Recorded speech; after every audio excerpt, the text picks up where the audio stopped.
அனைவருக்கும் வணக்கம்.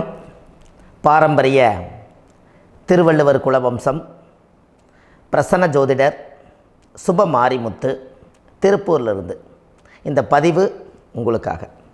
ஐயா வணக்கங்க ஐயா. வணக்கம் ஐயா. ஐயா இப்போது மக்கள் சார்பாக ஒரு கேள்வி இன்றைக்கி நான் கேட்கலான் இருக்கேன். கேளுங்க ஐயா. ஐயா, அதாவது இந்த ஜாதகத்தில் முடக்கு இருக்கு, ஜாதகத்தையும் முடக்கிருச்சு, கண்டிப்பாக அதனால் வாழ்க்கையில் நிறைய பிரச்சனைகள் அப்படின்னு சொல்லி நிறைய பேர் கேட்குறாங்க. கண்டிப்பாங்க ஐயா. இந்த முடக்குங்கிறது என்னங்க ஐயா? அதற்கும் கர்மாவுக்கு ஏதாவது சம்மந்தம் இருக்காங்க ஐயா? ரொம்ப பற்றி சொன்னீங்கன்னா ரொம்ப உதவியாக இருக்குங்க. நல்ல கேள்விங்க ஐயா. இந்த கர்மாவே முதல்ல எங்கேருந்து வருது அப்படிங்கிறது தான் இப்போ நம்ம சொல்ல போகிறோம். இதுவரைக்கும் எத்தனையோ கருத்துக்களெல்லாம் நீங்கள் இந்த உலகத்தில் கேட்டிருப்பீங்க. ஆனால் இந்த பதிவில் நீங்கள் பொறுமையோடு இந்த கருத்தை ஒரு இனிமையோடு நிதானமாக கேட்டிங்கன்னா உங்களுடைய ஊழ்வினை கர்மா எங்கிருந்து உருவாச்சு, இதனுடைய இந்த கர்மானால் நாம் என்ன கஷ்டப்படுறோம், நாம் இந்த பூமியில் பிறக்கிறதுக்கு என்ன வரம் வாங்கி வந்தோம், நம்ம பாவ புண்ணியமெல்லாம் ஜாதக கட்டத்தில் போய் எப்படி எடுக்கிறது, நம்மளுடைய தோஷம்னு சொல்கிறோமே அந்த தோஷம் எப்படி கிரியேட் ஆகுது, நம்ம இந்த பூமியில் பிறக்கும்போது கொண்டு வந்த கர்மாவா, இல்லை கடவுளே நம்மளுக்கு ஒரு தண்டனையாக கொடுத்த கர்மாவா, இல்லை நம்ம இந்த பூமிக்கு வந்ததுக்கு அப்புறம் செய்த கர்மாவா, இது எல்லாத்தையுமே நம்ம பொறுமையாக கேட்கணும்னா கண்டிப்பாக இந்த பதிவை நீங்கள் பொறுமையோடு கேளுங்க. உங்களுக்கு இதில் ஒரு பெரிய ஒரு ரகசியம் ஒன்று அடங்கியிருக்குது.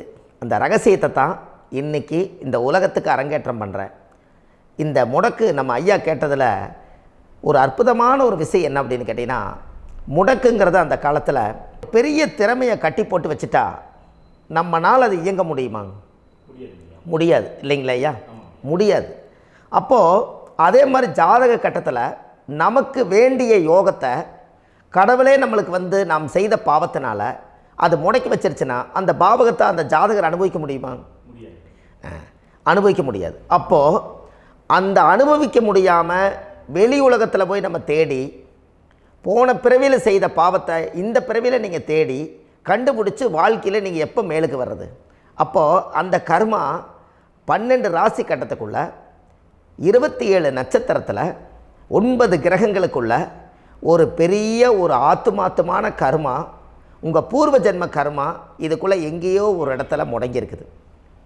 இந்த முடக்க மட்டும் உங்கள் ஜாதகத்தில் நீங்கள் கண்டுபிடிச்சிட்டிங்கன்னா ஹைலைட்டாக வாழ்கிறதுக்கு, இந்த உலகத்தில் சுதந்திரமான வாழ்க்கை வாழ்கிறதுக்கு ஒரு மிகப்பெரிய பொக்கிஷம் உங்கள் ஜாதகத்துக்குள்ளேயே இருக்குது. அப்போது அந்த ஜாதகத்துக்குள்ளே நாம் போன பிறவியில் நம்ம கர்மா நாம் என்ன செய்திருப்போன்னு உங்களுக்குள்ளே பெரிய குழப்பம் இருக்கும். என்னங்க ஐயா, நீங்கள் என்ன கர்மா பண்ணிட்டு வந்தீங்க, நாம் போன பிறவியில் நம்ம யாரை ஒரு வதச்சோம், யாரை நம்ம மனசை புண்படுத்தினோம், நம்ம தாத்தாவுக்கு சோறு போட்டோமா, நம்ம பாட்டனுக்கு சோறு போட்டோமா, நம்ம முப்பாட்டனுக்கு சோறு போட்டோமா, நம்ம கொள்ளுப்பாட்டனுக்கு சோறு போட்டோமா, அப்போ நம்ம அப்பாவுக்கு நம்மளை பெற்றவருக்கு நம்ம சாப்பாடு கொடுத்தோமா, இவங்களுக்கெல்லாம் நம்ம சேவை பணிமடைகள் செஞ்சோமா, நம்மளுடைய உறவுகளுக்கெல்லாம் அரவணைச்சு போனோமா, நம்மளுடைய இந்த மாதிரி நாம் இரத்த சம்பந்த உறவுகளை இருந்து தான் இந்த உலகத்துக்கு நம்ம வெளியில் வந்திருப்போம். அப்போது வெளியில் நீங்கள் நிற்கிறீங்க, அப்படியே மேலே போய் பார்த்தீங்கன்னா ஒரு 7 தலைமுறையில் ஒவ்வொருத்தரும் செய்த கர்மாவெல்லாம் நம்ம பிளட்டு ரிலேட்டிவாக இப்போ நீங்கள் கரண்ட்டில் இருக்கிறவங்க கிட்ட தான் டெபாசிட் பண்ணியிருக்கோம். அப்போ இது தெரியாமல் நாம் ஜாதகத்துக்குள்ளே போய் தசாபுத்தி நல்லா தனுங்க இருக்குது, நான் ரொம்ப கஷ்டப்படுறேன், என் ஜாதகத்தில் போய் பார்த்தேன் எல்லா கிரகங்களும் நல்ல வலிமையாக இருக்குன்னு தான் சொன்னாங்க, ஆனால் இன்னும் என்னுடைய கடன் அடையலை, இன்னும் என்னோடய கர்ம தீர்ந்த மாதிரியே தெரியல, எனக்குள்ளே ஒரு தாட்டு என்னமோ நான் ஒரு பின்தங்கின வாழ்க்கையிலே வாழ்ந்துட்டுருக்கேன் அப்படின்னு நீங்கள் சொல்லும்போது, அப்போ இதையெல்லாம் தாண்டி ஒரு கர்மா உங்களுடைய ராசி கட்டத்துக்குள்ளே எங்கேயோ ஒரு பக்கத்தில் ரகசியமாக புதைஞ்சிருக்கு. அப்போது அந்த ரகசியமாக புதைஞ்சிக்கக்கூடிய அந்த முடக்கு தான் இன்றைக்கி இந்த உலகத்துக்குள்ளே நீங்கள் தெரிஞ்சுக்கக்கூடிய விஷயம். அப்போ அந்த முடக்குங்கிறது ஒன்று உண்மை. இந்த உலகத்துக்கு நம்மளை எல்லாத்துலேயும் நல்லா யோசிச்சு பாருங்கள். 12 ராசி கட்டம் இருக்குதுங்களா ஐயா? ஆமாங்க ஐயா. ஆனால் கிரகம் எத்தனை இருக்குதுங்க?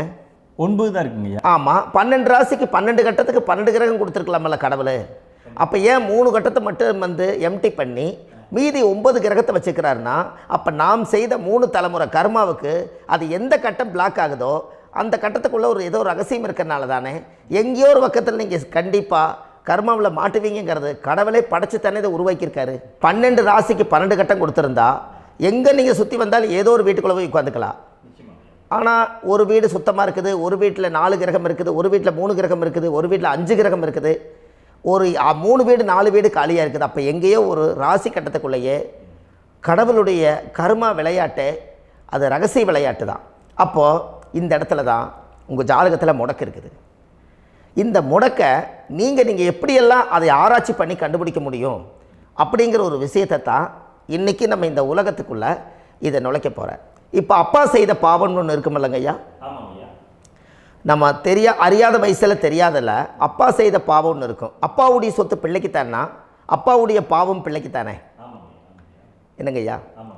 சரி, அப்போ தாத்தா இருக்கிறாரு, தாத்தாவுடைய கர்மா உயிர் எங்கே எழுதி வைக்கிறாருங்க? அப்போது மகனை விட்டுறாரு. அப்போ தாத்தா மாதிரியே முகம் இருக்குது, தாத்தா மாதிரியே அவருடைய நடை உடை பாவனை இருக்குது, அவர் தாத்தாவுடைய ஜீனு தான் அப்படின்னு இவர் சொல்லும்போது, அப்போ தாத்தாவுடைய சொத்து பேரனுக்கு சொந்தம்னா தாத்தாவுடைய பாவம் எங்கே போகுங்க? Very good. அப்போ அப்போது இந்த கர்மா எப்படி டிரான்ஸ்ஃபர் ஆகுதுன்னு உங்களுக்கு தெரியுதா? அப்போ நீங்கள் போன பிறவியில் அந்த தாத்தாவுடைய பேரனை நீங்கள் பிறக்கிறதுக்கு கர்மம் உங்களை செயல்பட வச்சுருக்குது. அதனால் நீங்கள் தாத்தாங்கிறீங்க. அதனால் அந்த கௌரவமாக எங்கள் தாத்தா சம்பாரித்த சொத்து நான் தான் அனுபவிக்கணுங்கிற விதியை நீங்கள் உருவாக்கிறீங்க. அப்போது இந்த ஜாதகத்தில் அந்த ஊழ்வினை தோஷந்தான் ஏதோ ஒரு வழியில் உங்களை கர்மாவை செயல்படுத்துது. அதனால தான் இந்த ஜாதகத்தில் எந்த ஒரு முடக்கை எடுக்கிறதா இருந்தாலும் சூரியன் என்ற நட்சத்திரம் எதுவோ அந்த நட்சத்திரத்துக்கு எந்த வீடு முடக்காகுதோ அங்கே தான் உங்களுடைய கர்மா ஒளிஞ்சிருக்கும். இதுதான் உங்களுடைய பெரிய ஒரு பொக்கிஷமான ரகசியம். சரிங்க ஐயா, இப்போ இதில் நவகிரகங்கள் 9 இருக்கும்போது ஏன் சூரியனை மட்டும் நம்ம இதில் எடுத்துக்கணும்னு நீங்கள் சொல்கிறீங்க? நல்ல கேள்விங்க ஐயா. நீங்கள் கேட்டீங்க பார்த்தீங்களா, 9 நவகிரகம் இருக்கும்போது சூரியனை மட்டும், அந்த சூரியன் என்ற நட்சத்திரம் பிறக்கும்போது அந்த வீடு மட்டும் முடக்காகுன்னு நீங்கள் கேட்டீங்க இல்லையா? இதுதான் அற்புதமான கேள்வி. ஏன் அப்படின்னு கேட்டிங்கன்னா, சூரியன் அப்பாவோட உயிர் கரு போய் அம்மாவுடைய பனிக்கூடத்தில் கர்ப்பத்தில் வச்சு 10 மாதம் 300 நாள் சுமந்து நீங்கள் இந்த பூமிக்கு வெளியில் வரும்போது நீங்கள் என்ன பாவத்தை இவங்க விதைச்சாங்களோ அந்த கர்மாவை வாங்கிட்டு தான் நீங்கள் வெளியில் பிரசவமாகறீங்க. இதுதானே? அப்போ சூரியன் என்ற நட்சத்திரம், அந்த சூரியனுங்கிறது உயிர் கருவல்லவா, அப்பாவுடைய உயிரணுக்கள் அம்மாவுடைய கருவிக்குள்ளே போய் நாம் குழந்தை வடிவத்தில் இருந்து 300 நாள் பாவ உன்னித்த பதிவில் ஏட்டு எழுதி ஒரு ஜாதகத்தை கையில் கொடுத்து பிறந்த உடனே உங்களுக்கு ஒரு ஏட்டை பெரட்டி நீ இப்படித்தான் விதி, இனிமேல் இப்படித்தான் நீ வாழணும்னு சொல்லி உங்கள் கர்மாவை நீங்கள் கர்மாவோடு தானே வெளியில் பிறக்கிறீங்க. அப்போ சூரியன் என்ற நட்சத்திரம் தானே இந்த உலகத்துக்கு ஒரு பெரிய ஒரு மகத்துவம். இப்போ பாருங்கள், விடிய வரைக்கும் நம்ம முழிச்சிட்ருக்குறோம், காலையில் சூரிய உதயமானால் அவங்கவுங்க செயல்படுறோம். மீதி எல்லா கிரகங்களுக்குமே வெளிச்சத்தை கொடுக்கக்கூடிய சக்தி சூரியனுடைய பிம்ப ஒளிக்குத்தானே உண்டு, என்னங்க ஐயா? அதனால தான் மேசத்து உச்ச வீடுன்னு சொல்லி மேசத்தை உச்சம்னு சொல்லி சூரிய உச்சத்தை அங்கே தான் வச்சாங்க. அப்போது அந்த காலச்சக்கரத்துக்கு 5ஆம் இடம் பூர்வ புண்ணியஸ்தானத்தில் போய் சிம்மத்தில் கொண்டு போய் சூரியனை ஆட்சி வீடுன்னு வச்சாங்க. அப்போது சூரியனில் இருந்து தான் அந்த மையப்புள்ளி உருவாகுது. அப்போ உங்களுடைய ஜாதகத்தில் அந்த சூரியனாகப்பட்டவர் பிறக்கும்போது நீங்கள் உங்கள் ஜாதகத்தை நீங்கள் எடுத்துக்கங்க ஐயா.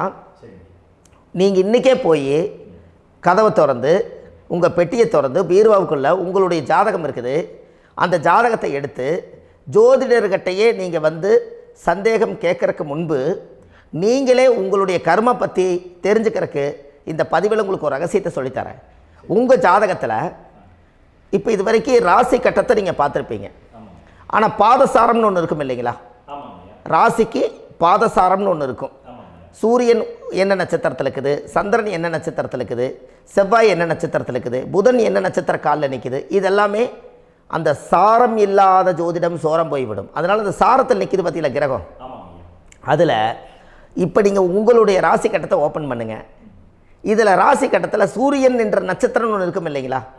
அது எதுவாக வேணாலும் இருந்துட்டு போட்டோம்.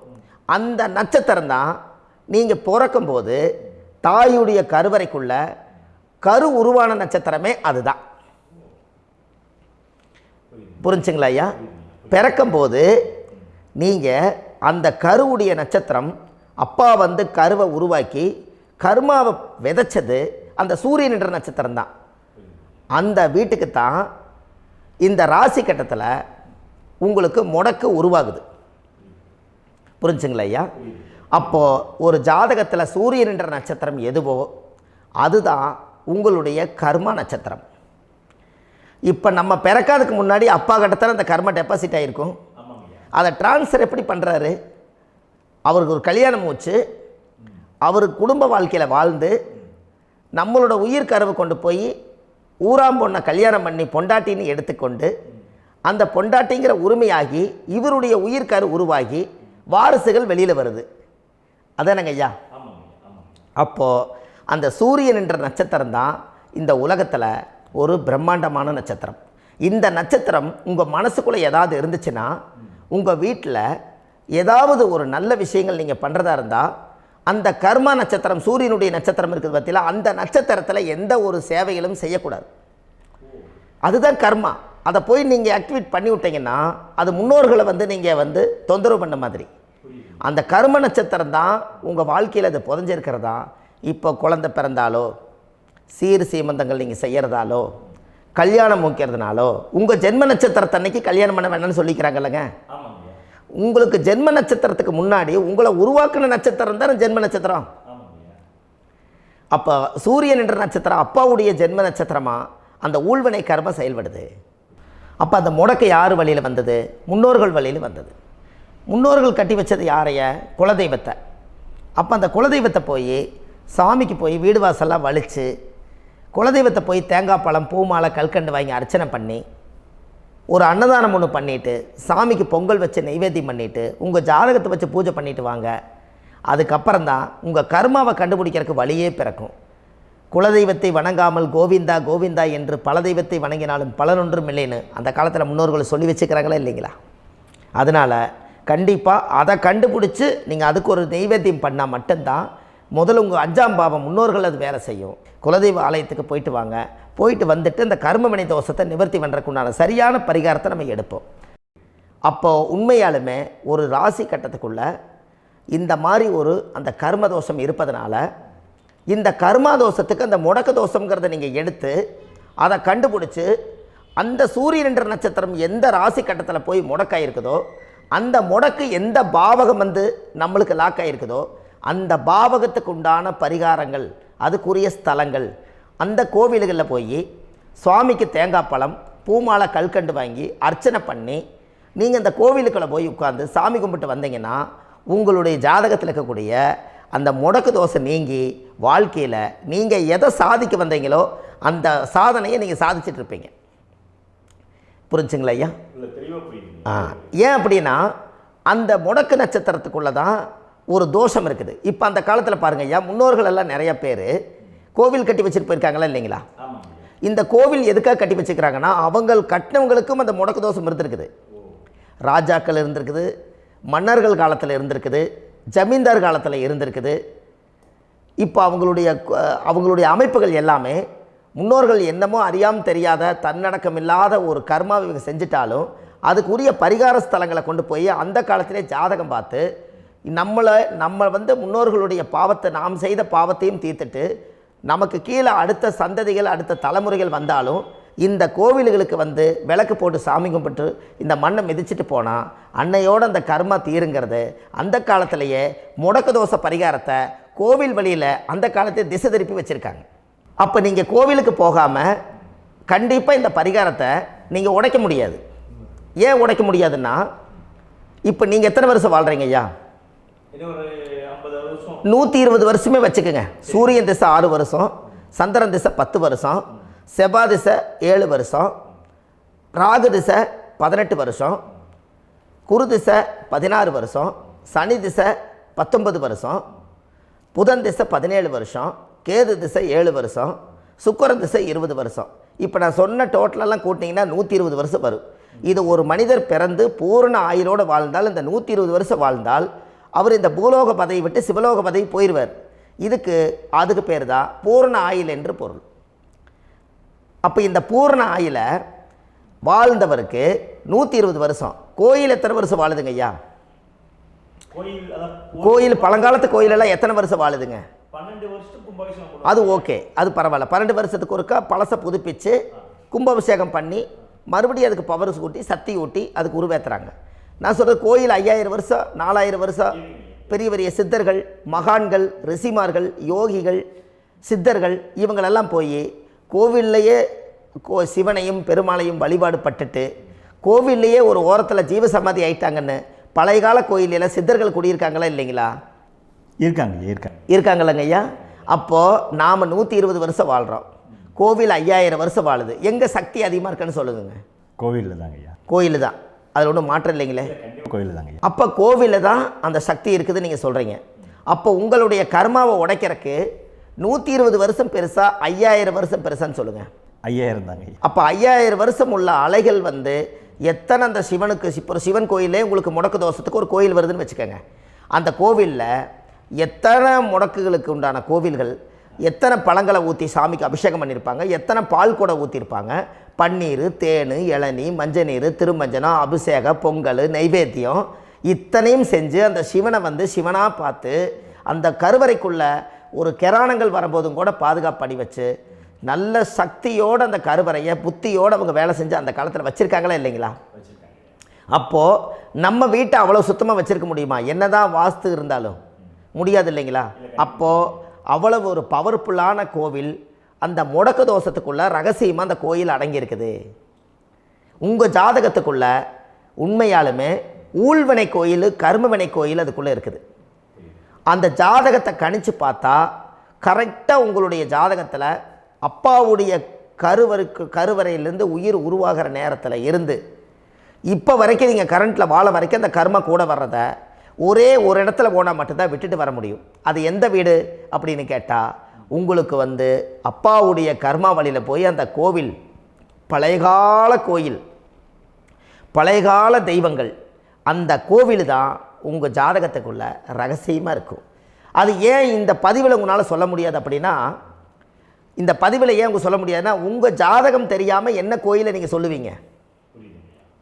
இப்போ பொதுவாக ஒரு நட்சத்திரத்துக்கு ஏதோ ஒரு கோவிலை அவங்க சொல்லி நீங்கள் போயிட்டு வர்றீங்கன்னு வச்சுக்கோங்க.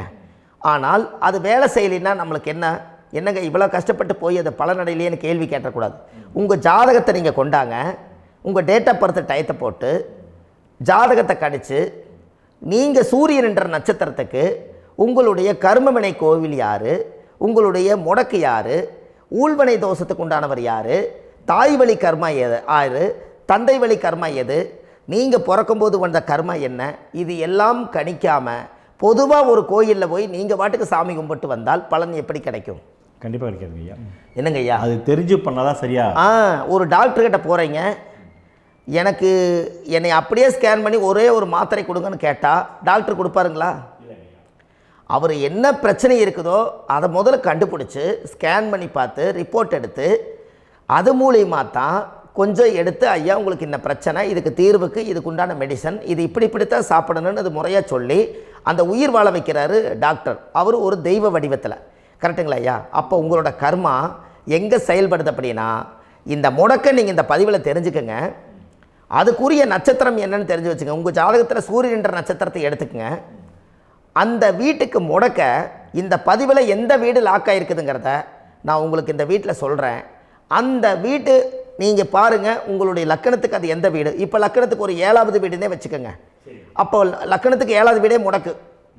அப்படி ஒரு முடக்கு ஆகிப்போச்சுன்னா ஒரு ஜாதகத்தில் லக்கணம் தான் 1, 7ஆம் இடம்ங்கிறது மனைவி ஸ்தானம். ஒரு ஆணுடைய ஜாதகத்துக்கு 7ஆம் இடம் தான் மனைவி. அவருக்கு நல்ல மனைவி அமையாமல் ஆடம்பரம் இருந்தும் வீடு அரண்மனை மாதிரி இருந்தும் அந்த மனைவியை ஒரு சந்தோஷமாக அவர் அனுபவிக்க முடியாது. புரிஞ்சுங்களா ஐயா? சந்தோஷமாக அனுபவிக்க முடியாது. ஏன் அப்படி? 7ஆம் இடத்துல தான் அவரோட கர்மா உட்கார்ந்துருக்குது. கரெக்டாக சொன்னீங்க. 7ஆம் இடத்துல தான் அந்த கர்மா உட்கார்ந்துருக்குது. அப்போ அந்த 7ஆம் இடத்துல இருக்கக்கூடிய அந்த கர்மா போன பிறவியில் நீ மனைவிக்கு சோறு போடாமல் மனைவியை கட்டி வச்சு அடிக்கிறதும், மனைவியை துன்புறுத்துறதும், அந்த மனைவி இருக்கவே இன்னொரு வாழ்க்கைக்குள்ளே போகிறதும், இங்கே வாழ வேண்டிய தாம்பத்திய சந்தோஷத்தை கொண்டு போய் இன்னொரு இடத்துல கொடுக்கறதும், தெரிஞ்சிருந்தே நம்மளுடைய மனசுக்குள்ளே திருடுத்தனமாக வாழ்கிறதும், இது எல்லா கர்மாவும் போன பிறவியில் நாம் செய்த ஊழ்வினை கர்மா தான் உங்கள் ஜாதகத்தில் 7ஆம் இடம் முடக்கு. அப்போ அந்த 7ஆம் இடம் முடக்கா இருந்துச்சுன்னா கண்டிப்பாக உங்கள் ஜாதகத்தில் நீங்கள் என்ன அனுபவிச்சிட முடியும்? நல்ல நண்பர்கள் கிடைக்க மாட்டாங்க, நல்ல ஒரு பார்ட்னர்ஷிப் அமையாது, நல்ல ஒரு நட்பு வட்டங்களில் எதையும் அனுபவிக்க விடாது, ஒரு அங்கீகாரமான உறவுகளில் போய் நம்ம ஸ்ட்ராங்காக நிற்க முடியாது. 7ஆம் இடம் என்பது தாம்பத்திய வாழ்க்கை, பூர்த்தி இல்லாத வாழ்க்கையாக இருக்கும். இப்படியெல்லாம் அந்த ஜாதகத்தில் ஒரு பொதுவாக ஒரு ஜாதகத்தில் 7ஆம் பாவம் முடக்காயிட்டால் இந்த கர்மாவை அவர் அனுபவிச்சுக்கிட்டே இருப்பார். இது எப்போத்தான் அதுக்கு ஒரு தீர்வு வேணுங்கய்யா? அந்த கோயில் எதுன்னு நீங்கள் கரெக்டாக சொன்னீங்க. இப்போ இது மனிதனால் செயல்படுது. மனிதர்கள் தான் கோயிலை கட்டி வச்சாங்க. தெய்வத்தை விட ஒரு காலத்தில் மனிதர்களுக்கு மகிமை ஜாஸ்தி. ஏன்னா சாதாரண ஒரு மண் பூமியாக இருந்த இடத்த மனிதர்கள் தான் கோயில் கட்டி ஒரு மகிமைப்படுத்தி புண்ணியம் பண்ணி வச்சாங்க. மனிதர்களுக்கு சக்தி அதிகம்தான், ஆனால் பிரபஞ்சத்துக்கு அதை விட சக்தி அதிகம் அல்லவா? ஐயா, நீங்கள் கோவிலுக்கு போய் அந்த கர்மா உடைக்கிறதுக்கு கோவிலில் சக்தி இருக்குது, ரைட்டு. ஆனால் நம்ம வீட்டுக்கும் கோயிலுக்கும் ஒரு மிகப்பெரிய தொடர்பு என்னென்னா, அந்த கோயில் கட்டுறவங்க எல்லாமே பழைய காலத்து கோயிலெல்லாம் பாருங்கள், பஞ்சபூதத்தை வச்சு கட்டியிருப்பாங்க. பஞ்சபூதத்தை வச்சு தான் கட்டுவாங்க கோயில். அது உங்களுக்கு தெரியணும் இல்லைங்களா? பஞ்சபூதம்னா நீர், நெருப்பு, காற்று, பூமி, ஆகாயம். இந்த பஞ்சபூதத்தினுடைய சக்திகள் எல்லாம் ஒரே நேர்கோட்டுக்கு என்னைக்கு வருதோ அன்னைக்கு தான் அந்த கோவிலுடைய பாலக்கால் போட்டு 1000-2000 வருஷம் நிலச்சி நிற்கிறது. காரணம், இந்த பிரபஞ்சத்தில் பஞ்சபூதம் எப்படி நிலச்சி நிற்குதோ அதுபோல் 5000 வருஷம் நிற்கிறதுக்கு அந்த பஞ்சபூத சக்தி வச்சு தான் சாமி சிலையை பிரதிஷ்டை பண்ணி வச்சுருப்பாங்க. அதனால தான் இந்த கோயில்கள் எல்லாம் 5000 வருஷமாயும் எத்தனையோ கிராணங்களை எல்லாம் தப்பிச்சிருக்கிறதுக்கு காரணம். அப்பேற்பட்ட புண்ணிய ஸ்தலம் உங்களுக்கு எதுன்னு தெரியணும் அல்லவா? என்னங்க ஐயா? அப்பேற்பட்ட புண்ணிய ஸ்தலம் உங்களுக்கு எதுன்னு தெரிஞ்சால் தானே நீங்கள் போய் செய்ய முடியும், இல்லாட்டி கண்டிப்பாக தெரியாது. அப்போ இந்த முடக்கு தோஷத்தை கடவுள்கிட்ட கொண்டு போய் ஒப்படைக்கணும். நாம் பிறக்கும் போது கொண்டு வந்த கர்மாவை நாம் இருக்கும் காலத்தில் கொண்டு போய் இந்த கர்மாவை சுத்தப்படுத்தி, நீங்கள் பாவ ஆத்மாவை இந்த பூமியில் பிறந்து பூலோகத்தில் எல்லா புண்ணியத்தையும் செஞ்சுட்டு இந்த பூலோகத்தை விட்டு நீங்கள் போகும்போது புனித ஆத்மாவாக போகணுன்னா உங்கள் கர்மாவை கொண்டுட்டு போகாதீங்க, கர்மாவை நிவர்த்தி செய்யுங்க. என்னங்க ஐயா? அப்போ கர்மாவை சுத்தப்படுத்துங்க. கர்மாவை சுத்தப்படுத்திட்டு உங்களுக்கு பிறக்கிற குழந்தைகளுக்கு அந்த கர்மாவை டிரான்ஸ்ஃபர் பண்ணாமல் உங்களோட நில் பண்ணுங்க. ஒரு உதாரணம் சொல்லட்டுங்களா ஐயா? ஒரு காந்தம் ஒன்று இருக்குது இல்லைங்களா? ஒரு காந்தம்ங்கிறது ஒரு தாத்தாவாக வச்சுக்கோங்க. ஒரு இரும்பை கொண்டு போய் வச்சா ஒட்டு மோட்டாதா? அப்போ ஒட்டுனோடனே காந்தம்ங்கிறது தாத்தா, அவருக்கு பிறந்த வாரிசுக்கு அந்த கர்ம டிரான்ஸ்ஃபர் ஆயிருமா? சரி, இன்னொரு இரும்பை கொண்டு போய் வைங்க, ஒட்டு மோட்டாதா? அப்போ அது பேரனுக்கு வைங்க, பேரனுக்கு வந்துருச்சு அந்த கர்மா. இன்னொரு இரும்பை கொண்டு போய் வைங்க, அந்த காந்தத்துக்கு நேர் இன்னொன்று வைங்க, ஒட்டு மோட்டாதா? அப்போ அதை கொண்டு போய் நம்ம கொள்ளு பேரனுக்கு வைங்க. இப்படியே டிரான்ஸ்ஃபர் ஆகி தலைமுறையாக இந்த கர்மா தொடர்ந்துக்கிட்டே இருக்குது. இந்த இடத்துல கொண்டு போய் காந்தத்துக்கு இரும்பு ஒட்டிகிட்டே இருக்குதுல்ல, இந்த இடத்துல ஒரு மரக்கட்டை செஞ்சு கொண்டு போய் கரெக்டாக வச்சுக்கினே போட்டுமா? அந்த மரக்கட்டையை கொண்டு போய் வைக்கிறவர் யார்? மரக்கட்டை வச்சுட்டு அடுத்த வாரிசு புனிதமாக பிறந்துட்டு அந்த மேலே இருக்கிற கர்மாலாம் இந்த அடுத்த இதுக்கு வராதில்ல. இதுதாங்க ஐயா கர்மா. தொடர்ந்து வரக்கூடிய கர்மாவை அதை நில் பண்ணணுங்கிறதுக்கு பேர் தான் இந்த உதாரணத்தை சொன்னவங்களுக்கு. அப்போ நாம் இந்த பூலோகத்தில் நம்ம ஒரு தாயுடைய கருவறையில் இருந்து தொப்புள் கொடி அறுக்கும் நேரம் நாம் என்ன கர்மாவை வாங்கி வந்திருந்தாலும் அதையெல்லாம் ஆராய்ச்சி செய்து ஜாதகத்தில் முழுமையாக கண்டுபிடிச்சி ஒரு காலம் இல்லைனாலும் ஒரு காலம் நம்ம நல்லா இருக்கிறதுக்காக, நம்ம வாரிசுகள் எல்லாம் நலமடைஞ்சு வளமடைஞ்சு வர்றதுக்காக இந்த கர்மா தோஷத்தை கரெக்டாக கண்டுபிடிச்சி சரியான கோவிலுக்கு போய் நீங்கள் கர்மாவை நிவர்த்தி பண்ணி அங்கே பூஜை புனஸ்தானங்கள், சகசரநாம பூஜைகள், ஓமங்கள், வழிபாடுகள் இதெல்லாம் நீங்கள் செஞ்சு உங்களுடைய பாவத்தை எல்லாம் கழித்து உங்கள் ஜாதகத்தவே யோகமாக மாற்ற முடியும். கண்டிப்பாக மாற்ற முடியும். ஏன்னா நம்ம யாரை நம்பி செய்கிறோம்? சரியான கடவுள்கிட்ட வழிகாமிக்க போகிறோம். அப்போ கடவுள் பொய்யாயிருவாரா? ஐயா, நம்ம அதாவது அந்த காலத்தை சொல்லுவாங்க, சத்தியுள்ள சாமி கும்பிட்டு புத்தி உள்ள உள்ளே பெக்கணும்னு சொன்னாங்க. 16 வதபதன்னு பெக்கலை, எல்லாம் அறிவோடு பெற்றாங்க. அதனால் எல்லாமே தாய் தந்தைகள் பேச்சை கேட்டாங்க. அன்றைக்கி எல்லாருமே தாய் தந்தைகளுக்கு தூணாக நின்னாங்க.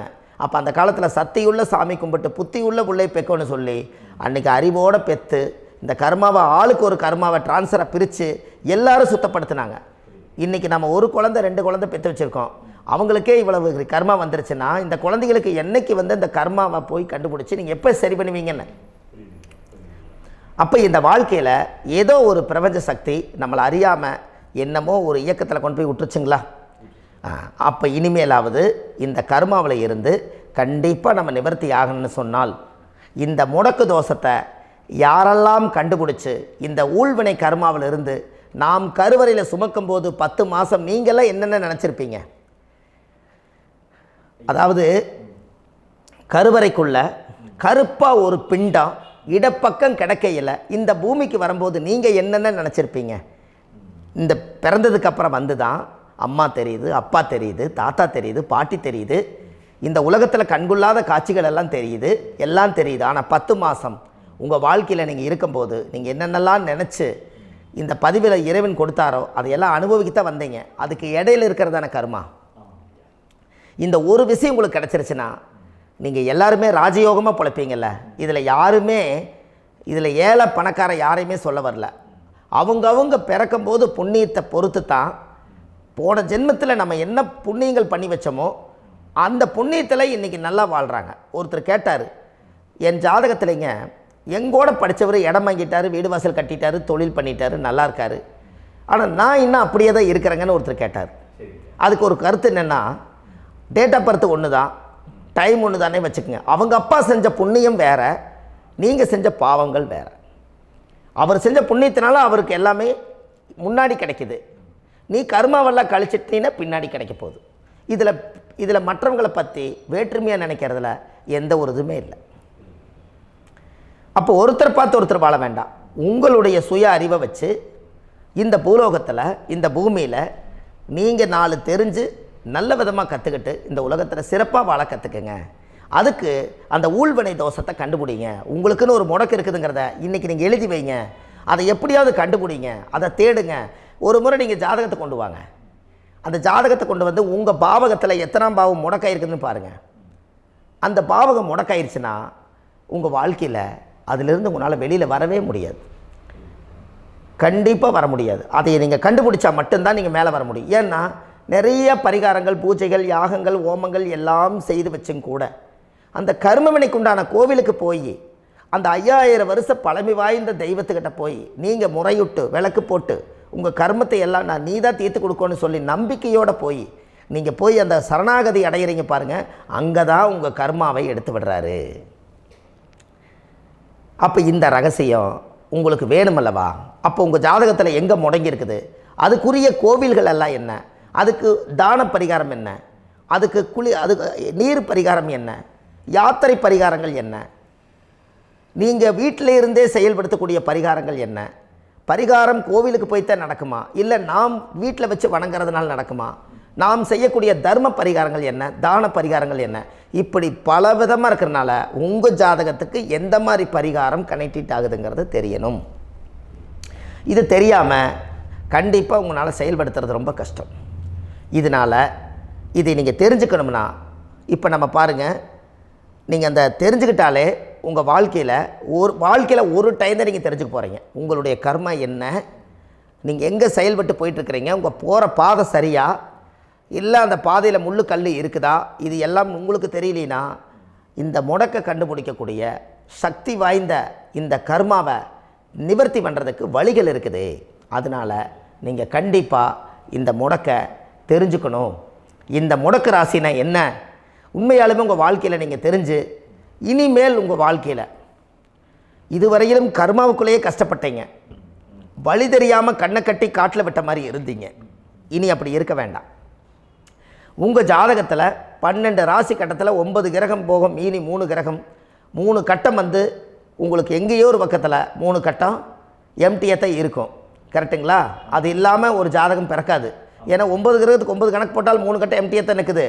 அந்த கட்டத்துக்குள்ளே எந்த நட்சத்திரத்தில், எந்த சாரத்தில், எத்தனாவது டிகிரியில், எத்தனாவது பாதசாரத்தில், எத்தனை வெகுளையில், எத்தனை செகண்டுக்குள்ளே இந்த கர்மா உள்ளே புகுந்து உங்களை செயல்படுத்துதுங்கிறத கண்டிப்பாக உங்கள் ஜாதகத்தை கொடுங்க. பார்த்து இந்த விஷயத்தை சொல்கிறேன், நீங்கள் அந்த இடத்துக்கு போய் நிவர்த்தி பண்ணிவிட்டு உங்கள் வாழ்க்கையில் கொஞ்சம் காலம் வாழ போகிறீங்க. பாருங்கள், பிறந்ததுலேருந்து 20 வருஷத்துக்குள்ளே இளமையாக வாழ்கிறீங்க, குழந்தையாக வாழ்கிறீங்க.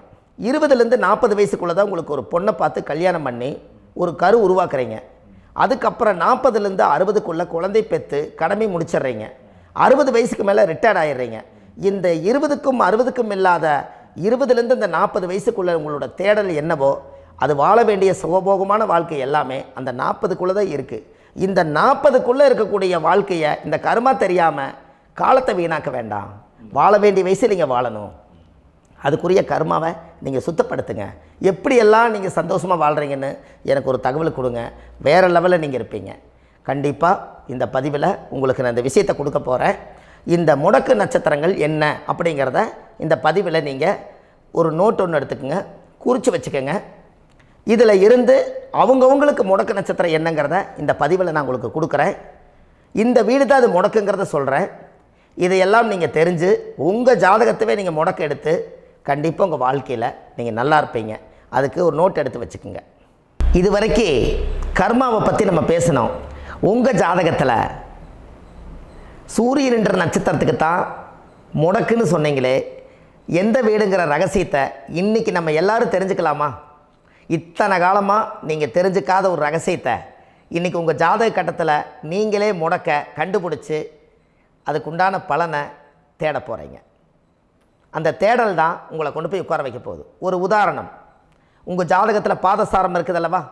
அந்த பாதசாரத்தில் சூரியன் என்ற நட்சத்திரம், சூரியன் நின்ற நட்சத்திரம் பாதசாரத்தில் கரெக்டாக எடுங்க. எப்பவுமே சூரியன் என்ற நட்சத்திரத்துக்கு உத்தரமாக இருந்தால் கண்டிப்பாக உங்களுக்கு முடக்கு மீனத்தில் போய் உட்காந்துருக்கும். அப்போ மீனம் என்ன? காலச்சக்கரத்துக்கு அது 12 விரயஸ்தானம். அப்போது நம்ம எது சம்பாதிச்சாலும் நம்ம வாழ்க்கையில் மிச்சம் வைக்க முடியலைங்க, காசே தங்க மாட்டேங்குது, என் குடும்பத்துக்குள்ளே நிம்மதியே இல்லை, 12ஆம் இடம் படுக்கை அறை, சந்தோஷம், தாம்பத்தியம், குடும்ப வாழ்க்கை எல்லாமே சிறப்பாகவே இல்லைங்க அப்படின்னு நினச்சா உங்களுக்கு அந்த 12ஆம் இடம் என்பது நல்ல தூக்கம் எல்லாத்தையுமே லாக் பண்ணி வச்சுருக்கேன் அந்த கர்மா. அப்போ அந்த கர்மாவை நீங்கள் கண்டுபிடிச்சி அதன் மூலியமாக அதை ரிலீஸ் பண்ணிங்கன்னா உங்கள் வாழ்க்கை ரொம்ப பிரமாதமாக இருக்கும். கண்டிப்பாக இதை ஒரு முறை நீங்கள் செஞ்சு பாருங்கள், மிகப்பெரிய மாற்றத்துக்கு வந்துடுவீங்க. உத்திர நட்சத்திரத்தை இது வரைக்கும் நீங்கள் பார்த்துட்டு இருந்தீங்க. அடுத்த பதிவில் அஸ்த நட்சத்திரத்தை பற்றி நம்ம பார்க்க போகிறோம். நம்ம ஆன்லைன்லேயே ஜாதகம் பார்க்குறோம். உங்கள் date of birth, time, place கொடுத்தீங்கன்னா போதும், உங்களுக்கு ஜாதகத்தை கணிச்சு ஃபோன்லேயே உங்களுக்கு கர்ம ராசியை கண்டுபிடிச்சி உங்களுக்கு உண்டான கர்ம பரிகாரத்தை சொல்லி உங்கள் வாழ்க்கையில் ஒரு வெளிச்சத்தை கொண்டு வர்றதுக்கு என்றைக்கும் உங்களுக்கு உறுதுணையாக இருப்பேன். நீங்கள் கண்டிப்பாக இந்த பதிவுகள் எல்லாம் இது உங்களுக்காகத்தான். இது அதிகாலை நேரத்தில் பிரம்ம முகூர்த்தத்தில் இந்த பதிவை உங்களுக்கு முழுமையாக சமர்ப்பணம் பண்ணுறேன். இதை கற்று இதை வழி நடத்தி இதைய எப்படியெல்லாம் இந்த முடக்கை கண்டுபிடிச்சி இப்படியெல்லாம் பேச வச்சு அழகு பார்க்க நம்ம முன்னோர்களுடைய ஆசீர்வாதமும் இந்த முடக்கை கண்டுபிடிச்ச குருமார்களும் அவங்களுடைய குடும்ப பாரம்பரிய வம்சாவளிகளும் எல்லாருமே நல்லா இருக்கணும். அதுக்காக இந்த நேரத்தில் நான் வந்து அடியேன் சுப மாரிமுத்தாக இருந்து திருப்பூர்லேருந்து இந்த பதிவை உங்களுக்கு நான் கொடுக்குறேன். கண்டிப்பாக இந்த முடக்கு கோயிலுக்கு, இந்த முடக்கு தோஷத்துக்கு உண்மையான பரிகாரங்கள், எளிமையான பரிகாரங்கள் நீங்களே வாழ்க்கையில் செஞ்சு ஆதிகால பரிகாரங்கள் உங்கள் மனசுக்குள்ளே இருக்குது. அதை செயல்படுத்தினா மட்டும் போதும், வாழ்க்கை எங்கேயோ போயிடும். கண்டிப்பாக ஒரு முறை உங்கள் ஜாதகத்தை அனுப்பி வைங்க, உங்களுக்கு நான் பார்த்து பலன் சொல்கிறேன். இன்றைக்கி நான் கொடுத்த பதிவுகள் எல்லாம் உங்களுக்கு ரொம்ப பயனுள்ளதாக இருந்திருக்கும். உங்களுக்கு இது வரைக்கும் எத்தனையோ கர்ம வினைகளை பற்றி தெரியாமல் இருந்திருப்பீங்க. இந்த பதிவில் நிறைய கேட்டு தெரிஞ்சுக்கிட்டீங்க. இதெல்லாம் வாழ்க்கையில் ரொம்ப முக்கியமான பரிகாரங்கள், எளிமையான பரிகாரங்கள். நேராக நீங்கள் கடவுளைத்தான் கெட்டியாக பிடிக்க போகிறீங்க. அந்த பரிகாரங்கள் எல்லாம் செஞ்சு அதிகாரமாக வாழ்ந்து இந்த பூலோகத்தில் நல்ல சிறப்பாக வாழ்கிறதுக்கு இந்த பரிகாரம் உங்களுக்கு ரொம்ப யூஸ்ஃபுல்லாக இருக்கும். கண்டிப்பாக இந்த பதிவை செய்யுங்க. நம்ம பாரம்பரிய திருவள்ளுவர் குல வம்சம், பிரசன்ன ஜோதிடர் சுப மாரிமுத்து, திருப்பூரில் இருக்கேன். 30 ஆண்டு காலமாக நம்ம ஜோதிடம் பார்த்து கொண்டிருக்கிறோம். இவ்வளவு காலமாக எத்தனையோ ஆயிரக்கணக்கான மக்களுக்கு நம்ம ஜோதிடம் பார்த்து வழிகாட்டி நிறைய மக்களுக்கு நிறைய சேவைகள் செஞ்சுருக்கேன். நிறைய கோயில் கட்டி வச்சுருக்கேன், கும்பாபிஷேகங்கள் பண்ணி வச்சுருக்கேன், அன்னதானங்கள் நிறையா பண்ணி வச்சுருக்கேன், புண்ணிய யாத்திரைகள் நிறைய போய் வந்திருக்கேன். மக்களுக்காகவே நான் உங்களுக்கு உழைக்க தயாராக இருக்கேன். இந்த ஜோதிடம் வந்து என்னுடைய ஒரு பாரம்பரியமாக, என்னுடைய அப்பா தாத்தா முன்னோர்கள் இதெல்லாம் எங்களுடைய குலத்தொழில் இது. அதனால் நாங்கள் பாரம்பரியமாக திருவள்ளுவர் குல வம்சம். வள்ளுவர் வாக்குன்னு யூடியூப் சேனலில் போனீங்கன்னா 1000 பரிகாரங்கள் கொடுத்துருக்கேன். அதுவும் உங்களுக்கு ரொம்ப யூஸ்ஃபுல்லாக இருக்கும். வள்ளுவர் வாக்கு அப்படின்னு போடுங்க, அப்படி இல்லைன்னா சுப மாரிமுத்துன்னு போடுங்க. இதில் பரிகாரங்கள் நிறையா கொடுத்துருப்பேன். கண்டிப்பாக இதெல்லாம் நீங்கள் சந்தித்து நீங்கள் ஒரு சப்ஸ்கிரைப் பண்ணி வச்சுக்கோங்க. நான் போடக்கூடிய பதிவுகள் எல்லாமே உங்களுக்கு நோட்டிஃபிகேஷனை வந்துடும். அதனால் நீங்கள் ஒரு சப்ஸ்கிரைப் பண்ணி வச்சுக்கோங்க. தினமும் ஒரு தகவல் உங்களுக்கு கொடுத்துக்கிட்டே இருக்கேன். இதெல்லாமே உங்களுக்கு ஒரு பெரிய சந்தோஷமான நிகழ்ச்சிகள். என்றைக்கும் உங்களோட நான் வாழ்கிறேன். உங்களுடைய குடும்பத்தில் நான் ஒருத்தராக இருந்து குடும்ப ஜோதிடராக நான் இருப்பேன். கண்டிப்பாக ஆயுளுள்ள வரைக்கும் உங்களுக்காக இந்த ஜோதிடத்துக்கு உழைச்சி உங்கள் குடும்பத்தில் ஒருத்தராக நான் வந்து ஒரு ரத்த உறவில் நான் வந்து இந்த பூர்வ ஜென்மத்தில் உங்களுக்கு நான் கடமைப்பட்டிருக்கேன். கண்டிப்பாக அடுத்த பதிவில் உங்களை நான் சந்திக்கிறேன். வாழ்வது ஒரு முறை, வாழ்த்தட்டும் தலைமுறை. நன்றி, வணக்கம்.